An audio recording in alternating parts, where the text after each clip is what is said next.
Hey family, thank you for tuning into Our Roots podcast with Joseph Baba Ifa, brought to you by Botánica Candles and More, where only the strongest roots see the light. And if you haven't had the opportunity, be sure to subscribe and hit that like button. What's up, Phil? Hey, what's going on? Happy Sunday. Happy Sunday, man. One of our favorite days of the week for sure. Yeah, I want to remind everybody, hey, guess what? We have a membership program, and that means extra content for you all. Absolutely. Which Get in means there, guys. Extra videos, live Q&As. Those are actually real fun, man, because we learn a lot, and you get a lot deeper with our members. So Absolutely. And if you want to hear about the hugest announcement of the year, there's still time to get in there and look at that last live, guys, you know. It's so crazy because it's up. Yeah, it's there. It's like there. just there, yeah. And I like how people who watch the video have been thorough. Yeah, they've kept it under wraps. Yeah, they kept it under wraps. I would think they would have just been like everywhere on every video. Nah, but no, man, you got a really good. We got a really good membership team there. So. Oh yeah, beautiful people, man. Those guys are family, just like all of you are. But if you want a more close relationship, definitely get in there. Different tiers offering different things. And it's always a pleasure for sure. So today's episode, we're going to be continuing with our Magi series, which I'm so excited about, with the Iwori Meji, the King of Beasts, Phil. Say it again. The King of Beasts. No, the Odu. Oh, Baba Iwori Meji. It's probably one of the most wonky named Megis, as well as like Baba Ifa, who's a little bit further down the line, as opposed to like, something simple like Ōbe or Osa, but Iwori Meji, definitely one of the most obscure of the 16. When we kind of get into the different stories, you're going to begin to realize this guy's character and why he has this title. So really excited. So here we go. King of Beasts, man. So this so based off of me not having any prior knowledge, that doesn't sound very good to me. Oh no, yeah. I mean, it was good for him, not good for anybody else. And I'll actually get into that story now because this is where the carnivores first manifested. And what occurred is when Baba Iwori Meji came down from heaven to earth, he basically came down to like a Hunger Games, Sodom and Gomorrah type situation. There was animals all over the place, Jurassic Park. This Odu even speaks of the dinosaurs and their legitimacy. I'm not sure about a T-Rex, but definitely crocodiles, Komodo dragons, things like that. It speaks, heavily of the mammals as well. And they say when Baba Iwori Meji came down, he came down in the form of a beast. And they really don't go into his form per se, but he was an apex predator.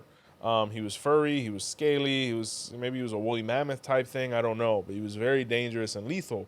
But no matter how lethal and dangerous you are, you can't take on the world, right?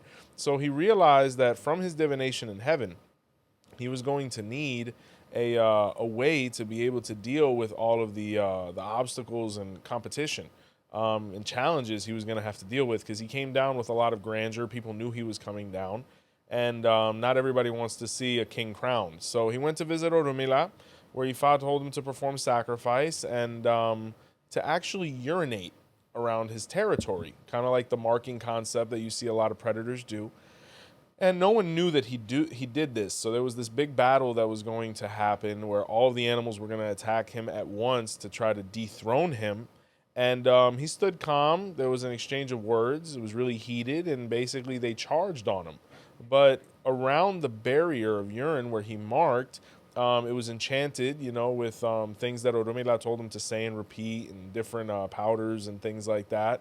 And as they would cross the threshold, they would instantly die, right? So as this is happening and that first wave goes down and that second wave goes down, the third wave and all those after are kind of looking like, whoa, maybe we should analyze this a little bit.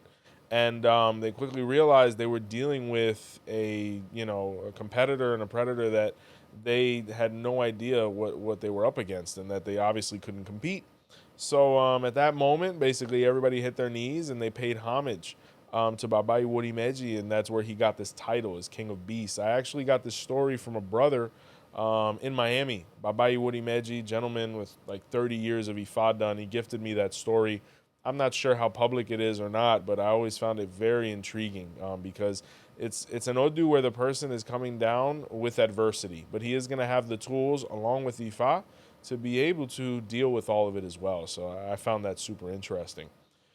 Baba Iwori Meji as well is an Odu that continues kind of the thread of Ifa as far as sequence. So, we've talked about Baba Iobe, we've talked about Baba Meji, and Baba Iwori Meji occupies the third space within the grand order of Ifa, specifically the Meji. And because of it, he had interactions with the two brothers that came before him, supposedly. So when we look at Baba Iwori Meji, it speaks of a time where, after all this occurred, he became the apex Odu as well, where at one point Baba Iwori Meji actually was the leader of Odu. He wasn't the oldest per se, but he was the most imposing. So, when he came down, he got that position. And what happened is his brothers, Baba Iobe and Baba Meji, his older brother and younger brother, were really tired of Baba Iwori Meji kind of having, free reign throughout the universe and ultimately Earth. So they wanted to find a way to be able to defeat him without facing him in head-to-head combat, because there was no way they were going to be able to defeat him. He was far too prepared. So one day, Baba Iwori Meji went outside, and the sun was out. And he noticed that it was extremely hot, to the point where it was almost searing his skin. So he's like, oh God, this is a bit much for me. So I'll just go out in the evening. And when he went out in the evening, he noticed it was freezing cold. And he said, man, today's just not my day. I'll just stay in. But the next day this repeated, and the next day this repeated, to the point where he was like, if I don't get out of here, I'm going to die. And he kind of stood at midday in his doorstep and saw his two brothers, Baba Iobe the sun and Baba Meji the moon. And he said, is everything okay? Like, do you guys have anything to do with the climate change? Like, can you guys alleviate it a little bit? I'm getting a little hungry. And they said, we're going to keep doing this until you die. And he said, may I ask why? And they said, we want your spot. And he was like, oh, you guys are getting gangsta on me. So basically he said, well, how can we make this happen? What do you guys want? And they said, well, we're going to give Iobe the first spot because he represents the sun, right? He's more organized. We're going to give Meji the second spot because he's the moon. And you're going to end up being number 3, and no one will ever be able to take that place from you. But that means you have to get in line too. Like, you can't bully people. You can't just walk around and handle people. Like, you have to, there's a protocol.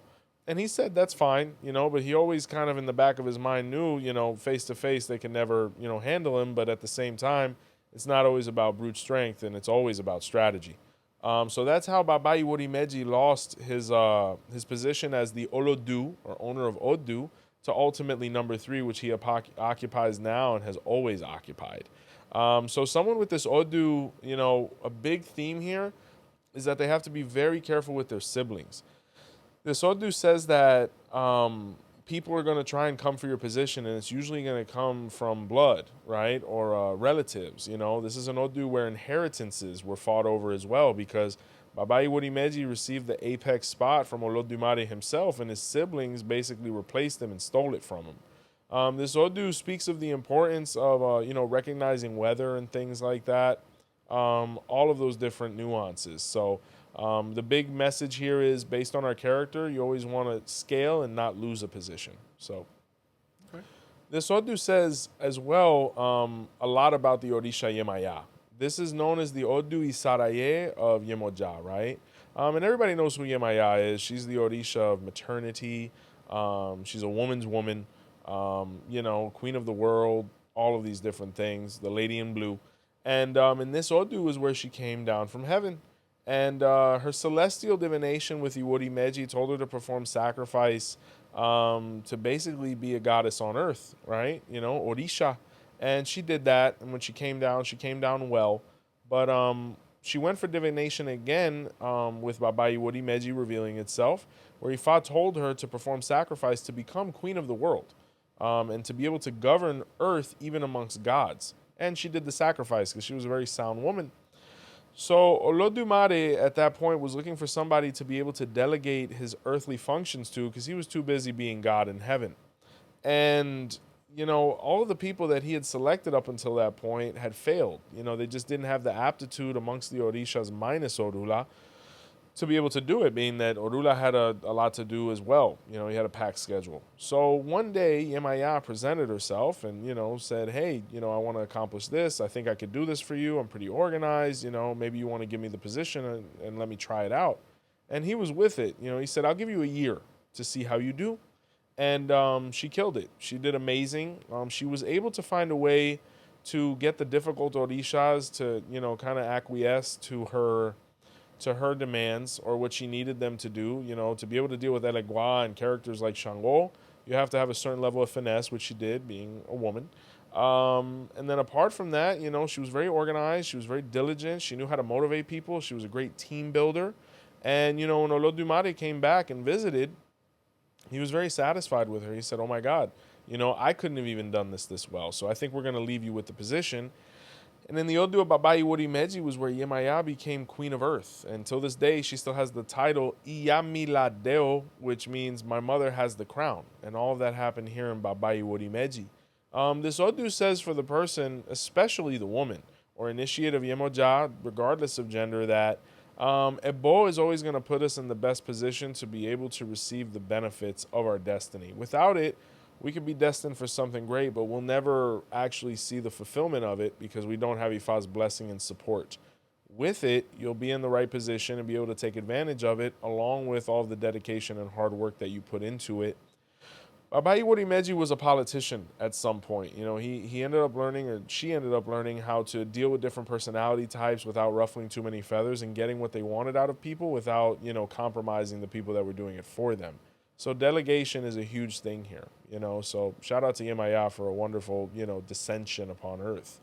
Baba Iwori Meji is one of the Odus why ultimately the hair is cut within Ifa or Orisha processes of priesthood. So along with Baba Iroso Meji, which we'll get into at later episodes, Baba Iwori Meji is one of the episodes where Oshun went bald, right? And, you know, thinking of Oshun, you know, the definition of femininity, you know, you wouldn't think of hair loss and things like that, but she suffered from all these things. There's various versions of the story. One was that, you know, she lost her children due to being a little disorganized in certain lifestyle choices, and that caused her to fall into a depression and lack of self-care to where her hair started falling out. In other versions, they went to initiate her into Orisha without cutting the hair, and because of it, what needed to be there couldn't do its job the same way, and because of it, you know, she ended up losing her mind. Anyway, either of these things, when things were done correctly, things turned out well for her. So this Odu speaks of the importance why during Ifa and Orisha initiation, regardless of Orisha, the hair must come off. Simply because, you know, there are spiritualities that live within the hair that interrupt the process. And it's not that you don't have Orisha done. You definitely do. It's just it doesn't take effect from a positive standpoint as quickly as it could. So, for example, when you're getting an injection, if you don't use the right needle, it's there and it's going to assimilate the body somehow, but it's not going to happen as quickly. And time is always of the essence when we're talking about life-saving procedure or ceremony. This Odu has to be very careful with hair loss. They shouldn't be cutting their hair too much other than ceremony, of course. Make sure we're organized within our home. Make sure we're present in the lives of our children. And usually things will go really well. In the Odu of Baba Iwori Meji, it speaks of a story where Orunmila had 16 sons, right? Oh, wow. Or the Meji, right? Uh-huh. And, huh? No, I'm just saying, okay. Oh, yeah, definitely. And, you know, he taught them everything he knew. They grew strong, knowledgeable, wise, influential. They made money. And it got to the point where they felt that they didn't need their father. Big mistake all the way around. And they actually went, they disrespected him. You know, at the next function, no one gave him 𝗃𝗏𝗏𝗍𝗏, as it's known. No one hit the ground on him to give him that respect, prostrated. And he was very insulted and hurt by this, especially when they basically told him that they were going to abandon him because they didn't need him no more.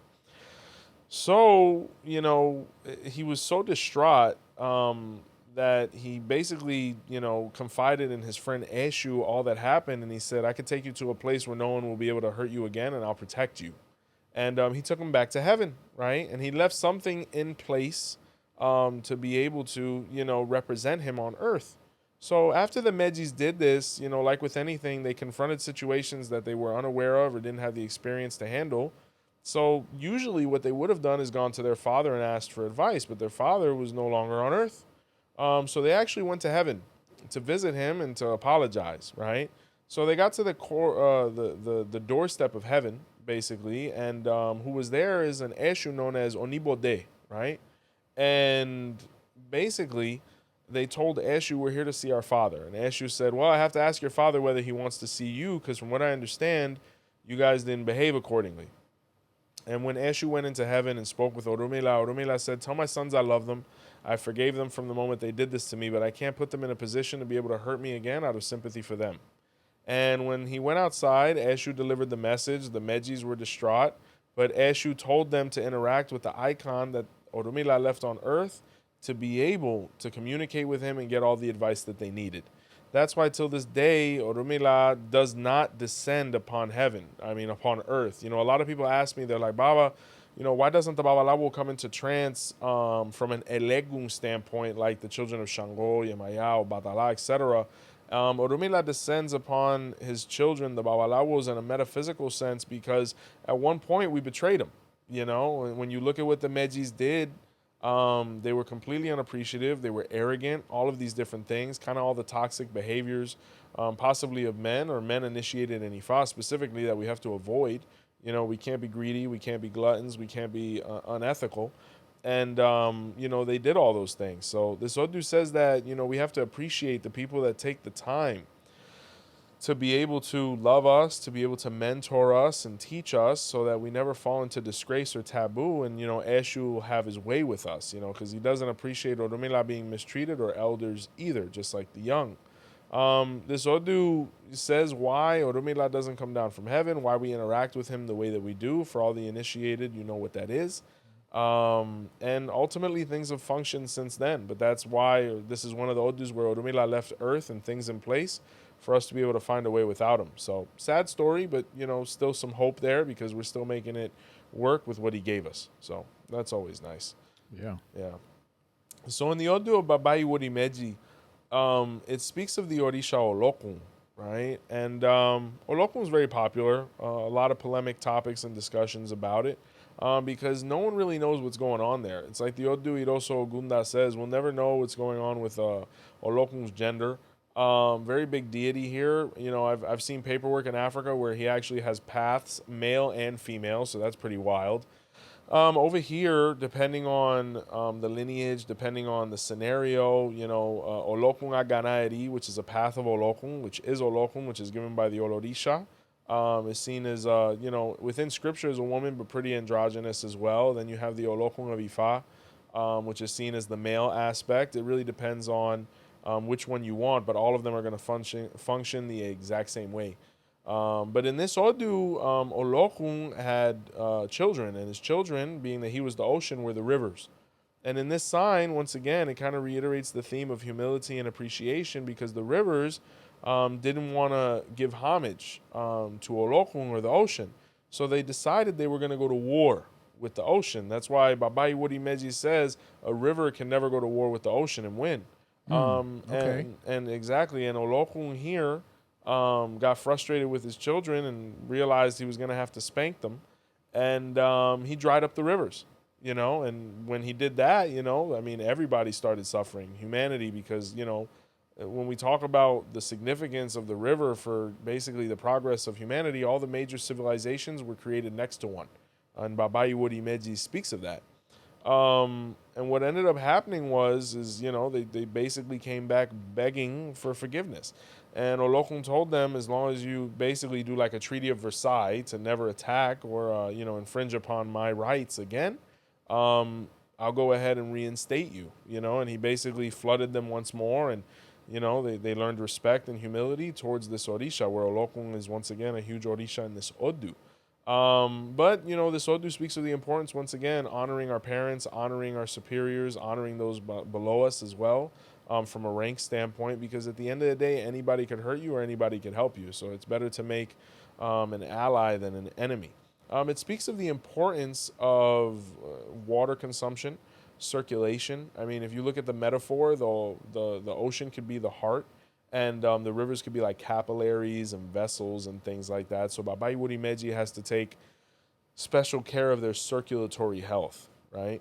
And receive olokun at some point for sure. It speaks of all the feminine deities because all of the feminine orishas have a river. Yemaya has a river, Oshun has a river, Obanani, Yewa, Oya, all of them do. And they were all the daughters or wives, depending on how you interpret it, of olokun there. So always found that pataki interesting.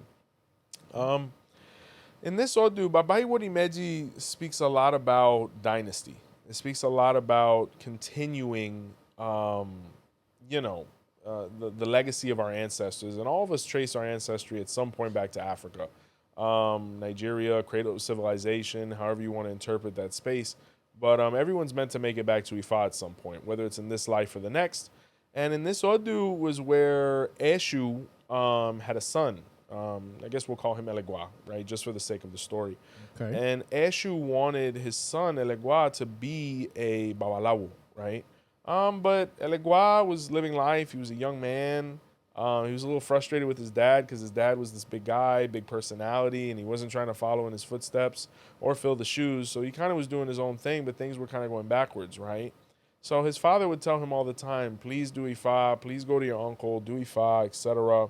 And, he didn't. And he kind of abandoned his father, to kind of make things on his own, prodigal son type stuff. And he went through a lot of hardship. He started going through a lot of situations that, he didn't have any advice on. So he got all the negative repercussions from it. To the point where he found a random babalawo and did a reading one time after wandering for 7 years. And he came with the Odu Baba Iwori Meji, which was his father's Odu. So he said, maybe it's time for me to go home.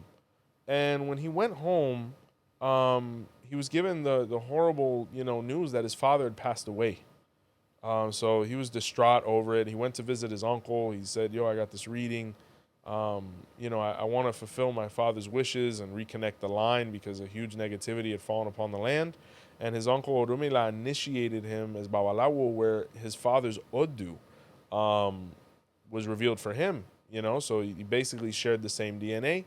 And they say there's like this huge epic where like the heavens opened. 𝘃𝗶𝗱𝗁 looked down at his son, blessed him from afar. They had closure.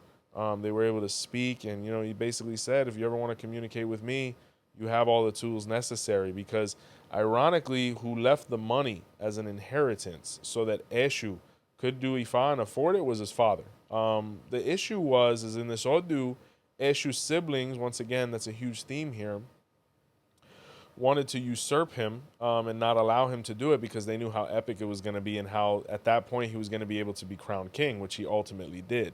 So if we interpret Ifa in this Odu, I mean, from a parental standpoint, says we have to have a lot of patience with our kids because we know what's best for them for the most part, but, we have to allow them sometimes to arrive at that conclusion, which can be really, really scary, as a parent because you just want them to reap those benefits right now, rather than going through pain and all these different things. But you begin to realize as you go through life, pain is what teaches. Experience is what teaches and resonates. So, sometimes we have to go through that.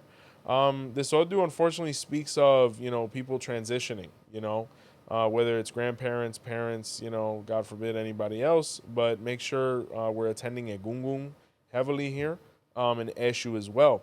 In this Odu, it says that the person is meant to be initiated into Ifa at some form or level from a priesthood standpoint. And ideally, they're able to create a condition within their family where everybody's getting along and, they're able to have positive energy flowing their way so that we can avoid these feuds and things like that, especially when someone passes away because it's stressful enough. But in this Odu is where people fought over inheritances and all these different things. So in that aspect, it was sad, but, 𝘃𝗶𝗱𝗁 was able to fulfill his destiny. So this Odu also says we must always claim what is ours, no matter how annoying it is, no matter how much of a headache it may seem to be able to maintain that energy flowing, we have to make sure that the wishes of the deceased are carried out even when they're gone. But how do we know what's ours? Whether it be Ifa, whether it be an estate check, any of these different things, investigations and whatnot, or by divine providence. 𝘃𝗶𝗱𝗁 one day was like, maybe I should do this. And then he was able to get all these things confirmed and ultimately fulfill the wishes. You know, Ifa doesn't like that kind of treachery, and this Odu speaks heavily of it. You have so many instances where people over the age of 40 don't have their estate organized. Everybody over 40 should have a will. This is what this Odu says. And be prepared because, you know, death is still very uncomfortable after all these thousands of years on earth for us. But it is one of the most important parts of life, you know. And it's like the mummy said, it's only the beginning. But, you know, we have to be prepared and make sure our family's prepared and taken care of and we're insured and, you know, financially organized so that we're never a burden. And that's what 𝘃𝗚𝗍's father did for him and all of his children. But his siblings realized that he was more of the focal point of his father's attention because his father saw the potential in him to be able to have that regal priestly pedigree. So, you know, he was able to achieve that. And 𝘃𝗚𝗍 is huge here. As far as an Orisha, amongst the other ones we've mentioned, like Yemaya, Olokun, and Oshun, for sure. So Nice. in the Odu of Baba Iwori Meji, it speaks. It's a really beautiful story that I've always loved, man. I'm real big on animals. I'm not sure if I told you, but Loli has started watching the movie Mowgli. Oh. And, you know, I'm a big fan of the Jungle Book. Like, my grandmother used to call me Tarzan, you know, because I was always as nature intended as a young man. I used to be called Baloo because I was a giant kid. All right, man. They Hey, called me Baloo's about that action. Yeah. Baloo's about that work, you know, and I love looking at films. Baloo was gangsta. Bagheera was the killer, but Baloo was just a brawler. Like, the way they portrayed Baloo in the Mowgli film as opposed to the remake of the Disney film, I loved it because Baloo was like that random guy at a British pub that, you know, he was real gnarly. He kind of reminded me of Dr. Jekyll and Mr. Hyde in the League of Extraordinary Gentlemen, like the voice, you know, the moxie. Oh, yeah. Yeah, his whole vibe, you know what I'm saying? Man, you brought the League of Extraordinary That's my Gentlemen, joint. bro. That's my joint. Like, a lot of people didn't like that movie or whatever, but I loved it. Like Sean Connery, God bless the dead. Oh my It was god. a beast. Like, everybody in there was beast. Yeah, that's my joint. Okay, I liked it too. That's why I'm vibing with you. Yeah, like, All right, I forgot. cool, I think, was it Captain Ahab or whoever? I don't know. Ahab is from Moby Dick. The dude that was running the ship, I forgot his name. The dude with the sword, who's like, I live by another code. Jeez, I can't. The guy with he was a martial artist. You know what I'm saying? I think he was Indian, but he was awesome too. But anyway, I've always loved films that kind of reiterate Ifa. And when you look at animals and things like that, that's always like, I spent a lot of my youth watching National Geographic because we have such an advantage where we're able to observe all these creatures and these things without, you know, danger.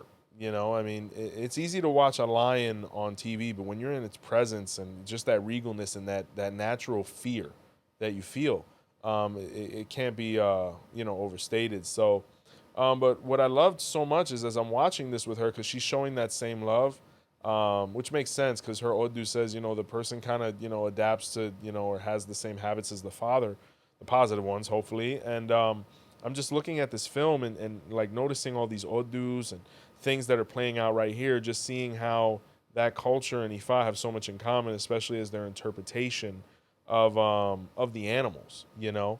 And the big animal there is the wolf. You know, it speaks really heavily, you know, in that movie about how they adopted Mowgli and all these other things and kind of the pack mentality. And Baba Iwori Meji is the Odu of the wolf, right? And it kind of speaks of its evolution, you know, its whole trajectory in nature. And the wolf here started off alone, right? And when it came down from heaven, it went for divination, and Orunmila performed it with the Odu of Baba Iwori Meji revealing itself, and Ifa told the wolf that it needed to perform sacrifice and initiation as Babalawo to be able to, you know, fulfill its destiny and find happiness, you know. And the wolf was a loner. He was a lone wolf. That saying was, you know, basically born in this sign where, you know, once again, he resisted destiny. He said, I'm going to figure it out on my own. You know, I have all these tools. Look at my teeth. Look at, you know, my speed, my size, all these different things. But he noticed that he really never found stability that way. He would find a random rabbit, like a dead rabbit. He'd eat that. Or, you know, he just never really found a consistency to the lifestyle he was trying to lead, to the point where he basically caved into Orunmila and said, you know, I'm going to go ahead and become a Babalawo. And when he did that, the Odu Baba Iwori Meji was revealed again, where Ifa, you know, recognized that the wolf had fulfilled his destiny by becoming a priest of Ifa, being that the animals were the first priests of Ifa, or initiates of Ifa. And after he did that, Orunmila and Ifa basically aligned things in a way for him where he was able to create a family. He had a partner, he had cubs, they moved in unison and as a pack. And because of it, he was able to realize you can accomplish so much more as a team rather than trying to be a lone wolf. And basically, that was born in this Odu. And you see the thread once again with the carnivores, the predators. Like, it's such a beautiful concept because in this Odu is where people first started consuming meat and cooking meat and raw meat and all these different things. And, you know, me being a steak guy, I mean, just reading this literature was very comforting because you begin to realize, like, you know, and everybody has their own opinions. There's no such thing as vegan Ifa, you know? So Baba Iwori Meji states that no one can be born without blood. No progress can be made without blood. So there's really no way around it. So, but if we interpret Ifa, you know, you kind of look at this Odu, anybody with Iwori Meji could be the wolf, you know, regardless of gender. It's somebody that has to understand that no matter how many tools we have, no matter how talented we are, we need a team. You know, even LeBron needs a team. Michael Jordan needed a team. So there's no shame in that. And the sooner we realize that and begin to collaborate and, you know, learn how to interact with others positively, with Ifa's support, creating a family and a unit to be able to progress. You know, it was a very monumental moment because how many animals learned that behavior from the wolves? You know, they say that the wolves were the first animals to move in unison like that, kind of like, you know, the Spartan phalanx in 300, you know? Yeah, there's a graphic floating around the internet that shows 6 different wolf tribes, right? Wow. And they were all, I guess they marked them all, and you can see like their different territories and how none of them crossed their individual territories, which is pretty interesting. That's how you know Ifa's on point because remember at the beginning of the Odu interpretation, I mentioned the marking, you know, with the urine and things like that, and possibly Iwori Meji had wolf-like appearances or tendencies. But I mean, you know, it's really beautiful because you know the lions learned it from the wolves. You know, the hyenas, the dogs. You know, the original. You know, I don't know. I'll call it Canis Maximus because I don't know the real scientific name. It just sounds good, but you know, it's really beautiful, man. It's one of the animals you have to admire. So another pataki that's really interesting is in this Odu is why the wolf howls at the moon. And the wolf and the moon were in a relationship. They loved each other very much, right? And, you know, the wolf wanted to marry the moon. So he started making arrangements and all these other things. She was going along with it. But Orunmila told the wolf to not persist in this because it was childish. You know, it didn't seem like it was going to be compatible. You know, how was he going to be able to carry on a relationship with an astronomical body, you know? And Olorun, or the sun, the moon's father, told her the same thing. He's like, I don't know how you guys are going to swing this, but I don't see any future there. And, you know, the day of the wedding came, and the wolf showed up on the hilltop, and he was waiting for the moon to come to Earth to be able to carry on their life together, and the moon never showed up. You know, she kind of stayed put, and he howled at her and yelled at her, you know, saying, why don't you want to be with me? What happened? And she looked at him. She said, I can't hurt you because with me, you're not going to procreate. We're really not going to have a future, but I'll always be here for you as a friend, but we'll never come in contact. And the wolf at that moment started crying and howling like it does till this day. And this Odu says that, you know, it's very important that even though we love people, we understand the levels that compatibility or the intricacies of compatibility so we can have a future together. You know, we have to look at our life goals, our conditions, our stages of life, and make sure that we're able to unify in a way that's convenient for everybody involved, you know.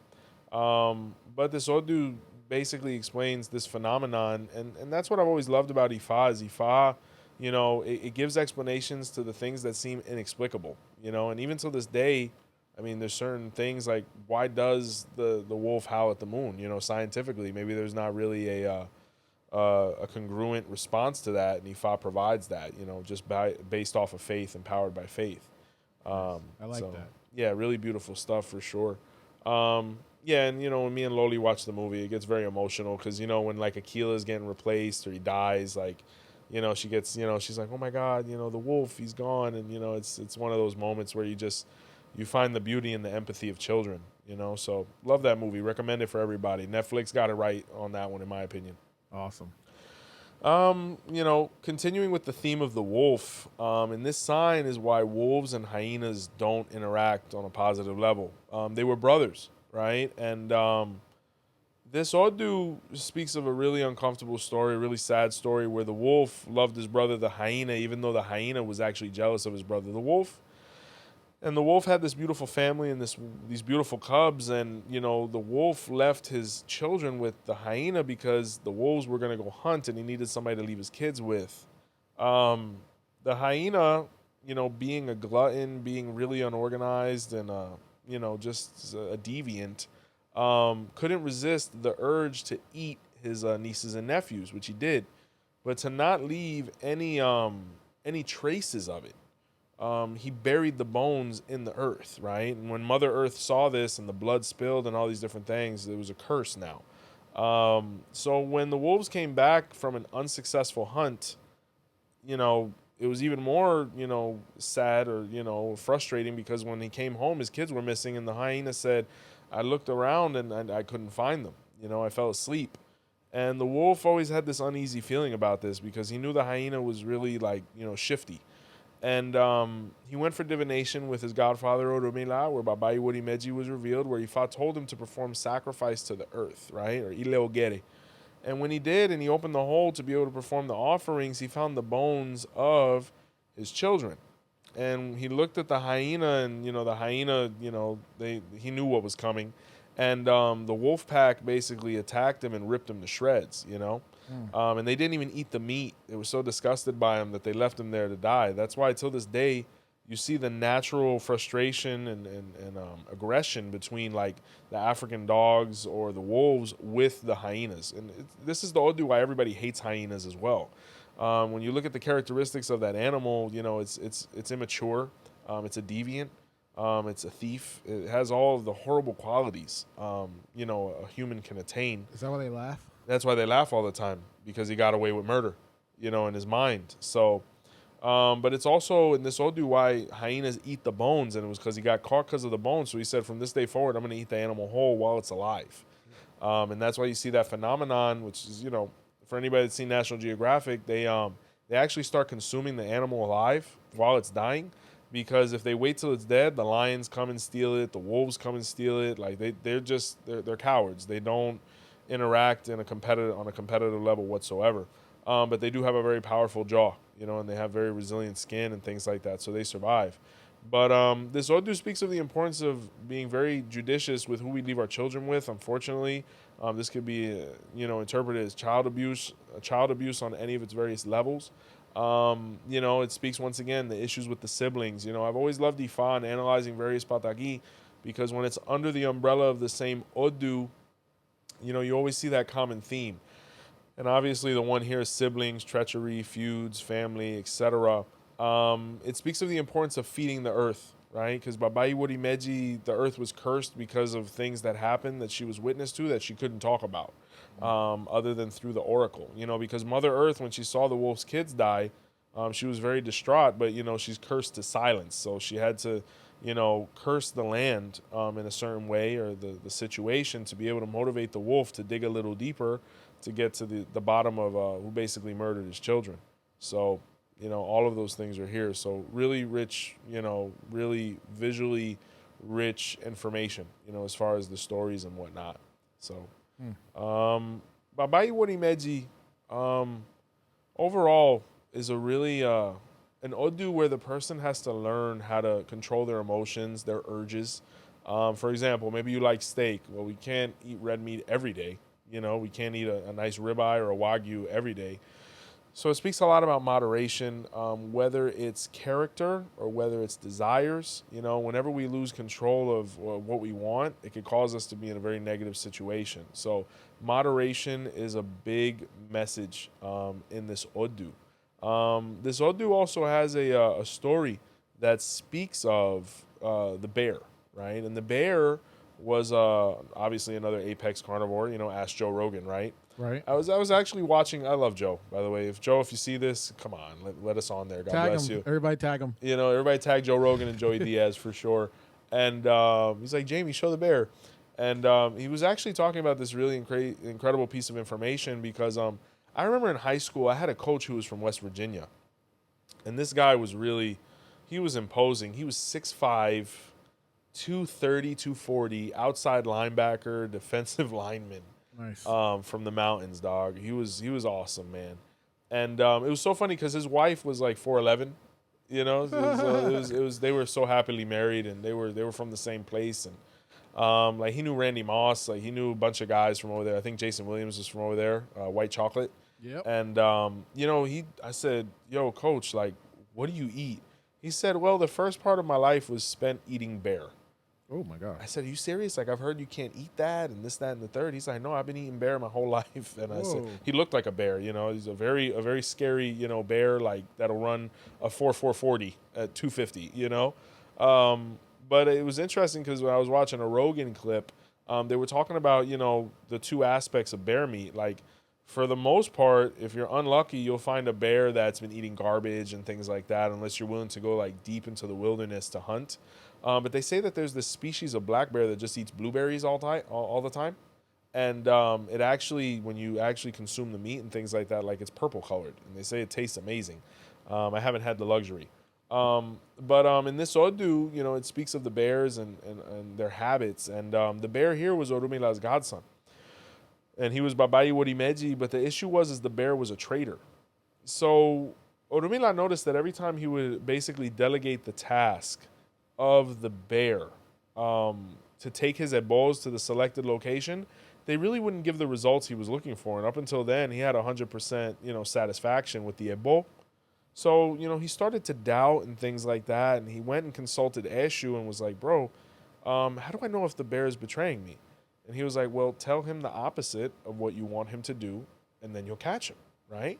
So, basically, he did an 𝗵𝗍𝗍, right, where the destination was the river, but he told the bear that the destination needed to be near, I don't know, the mountain. But the bear didn't want Orumila's 𝗵𝗍𝗍s to work, so he's like, "I'm not gonna take it to the mountain. I'm gonna take it to the river." But when he took the 𝗵𝗍𝗍 to the river, he didn't realize that Oshun and all the Orishas, being that Iwori Meji speaks so heavily of the rivers, were tired of the bear's treachery and saw that Orumila had offered 𝗵𝗍𝗍, and they actually flooded the river to drown the bear.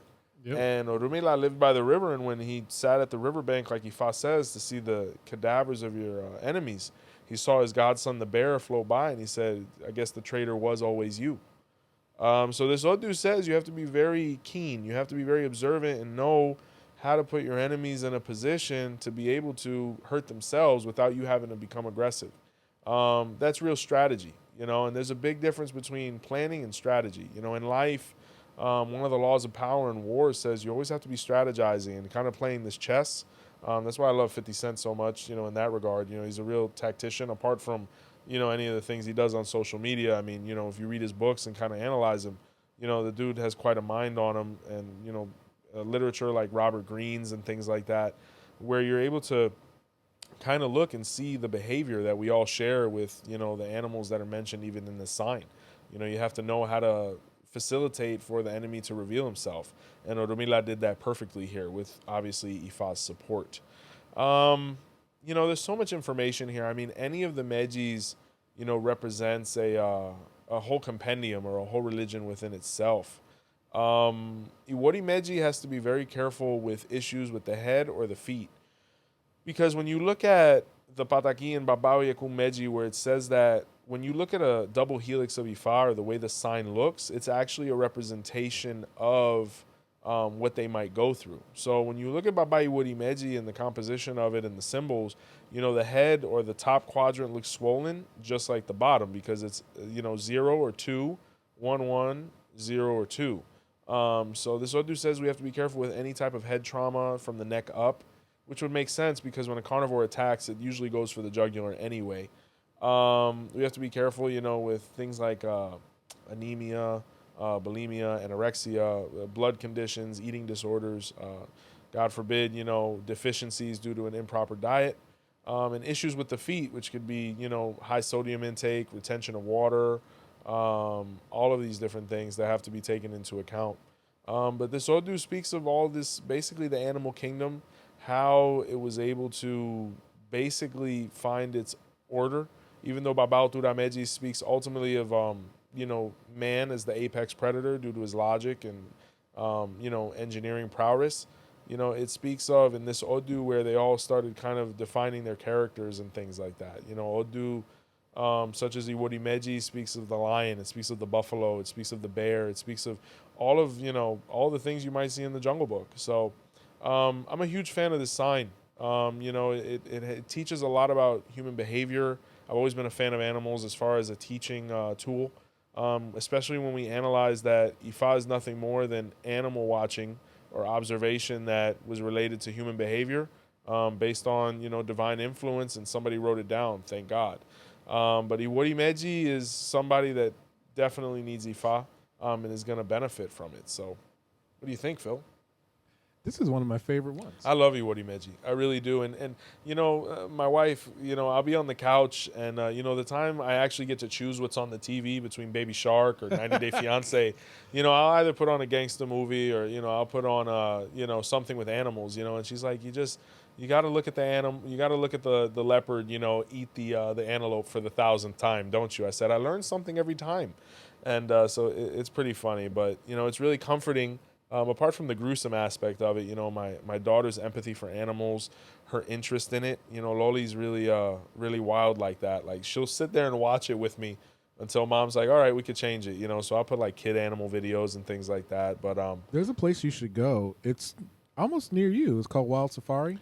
that's so wild you said that, because I actually saw a advertisement for that on a bench. You know, everybody's like, oh, this bench worked. If you looked at this, it actually did. Yeah, like cats. They have some big cats over there, some apes and things like that. I went there last Christmas. I took me and my friend. We went there. It's a drive-through like zoo type thing, and then they have like an enclosure. You can go feed the giraffes, and Wow. you can actually go see the gators. And they have a nice restaurant too, and it's actually very, very affordable. I think Really? I think Loli would like that. No, yeah. And we need to cut that and send it to them so they can pay us. Absolutely. I mean, I'll put on. And another thing, guys, if you know of anybody that like to be featured on the channel as a sponsor and whatnot, you guys know what I like, you know. But apart from that, you know, us getting closer to 100,000, if we haven't gotten there already, it's kind of the elephant in the room. You know, there's always opportunities to be able to advertise with us, especially things that are going to benefit them as well as us as an Ifa and Orisha community. So we're all with it, you know. Well, you know what else benefits us? Oh man, press play. Yeah. Yeah, I brought back the original one. There you go. Yeah, it was time. It was time. Well, guys, it is that time. You know, there's a little button underneath this video that says join. If you're wondering what that means, that is our membership platform, which gives you access to a ton of extra perks. That's extra videos, exclusive videos, private things. You know, we share some things in there that aren't available to the masses. Definitely. So definitely more intimate.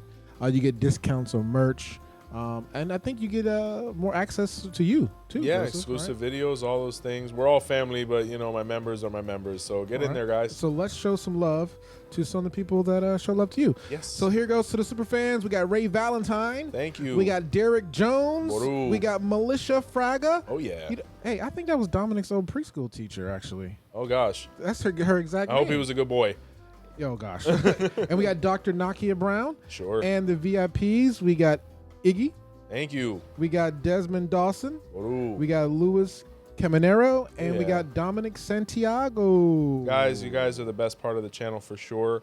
For anybody that hasn't joined, definitely get in there to get all those benefits. If you have joined, definitely let somebody know about it that could benefit from it. We appreciate you so much. You know what I learned before you started to interrupt you? Yeah, no worries. Share all of the member videos, because what happens is people they can see the thumbnail, they can read the description, but they can't like watch it. Sure. So just share it on your timeline. Be like, hey, what's this? Yeah, you gotta definitely. join the club, bro. No, great idea for sure. So many benefits in there. Just like Botánica candles and more, if you're looking for services or products, we ship everywhere. Catch the podcast audio on all of the major platforms, Spotify, Apple, etc. Be sure to like, comment, share, and subscribe. Big thank you from all of us here at Our Roots Podcast. And until next time, guys, see the light. Buy a shirt. Buy a shirt.